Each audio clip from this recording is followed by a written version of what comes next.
Students and आज हम सब लेके आ गए आज मैं लेके आई हूँ आपके लिए न्यू कॉन्सेप्ट जो कि है concept of double entry system.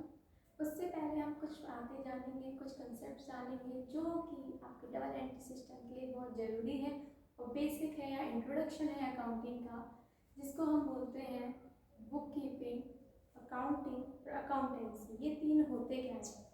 तो अकाउंटिंग हम जानते हैं, accounting is the process of identifying, measuring, recording, classifying, summarizing, analysis and interpretation and communication of financial transactions। इसका मतलब क्या होता है? अकाउंटिंग एक ऐसी प्रोसेस है जिसमें हम सबसे पहले जानते हैं कि हमने क्या ट्रांजैक्शन किया है, फिर हम उसको मेज़र करते हैं मनी वैल्यू में कि जो ट्रांजैक्शन किया है उसकी मनी वैल्यू क्या है।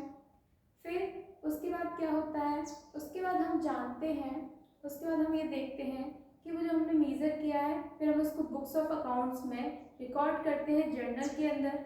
फिर हम उसको क्या करेंगे, फिर हम क्लासीफाई करते हैं, मतलब अलग अलग लेजर्स में उसकी जो भी वो अकाउंट होता है उसके हेड, पर्टिकुलर हेड के अंदर हम क्या कर देते हैं, उसको रिकॉर्ड करते हैं।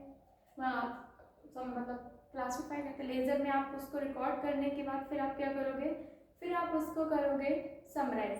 समराइज में क्या होता है, समराइज में हम फाइनेंशियल अकाउंट्स बनाते हैं, जैसे कि हम प्रॉफिट एंड लॉस अकाउंट बनाते हैं, हम ट्रेडिंग अकाउंट बनाते हैं, हम उसमें क्या कहते हैं बैलेंस शीट बनाते हैं, जिससे हमारे फाइनेंशियल पोजीशन की पता चलता है या आपका प्रॉफिट एंड लॉस पता चलता है एक फर्म का।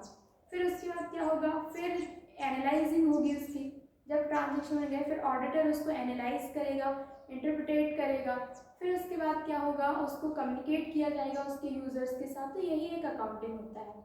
अच्छा, तो फिर ये अकाउंटिंग क्या है, बुक कीपिंग क्या है, अकाउंटेंसी क्या है? अकाउंटिंग तो हम जानते हैं क्या होता है। Accounting is the process of identifying, measuring, recording, classifying, summarising, analysis and interpretation, and last not least communication.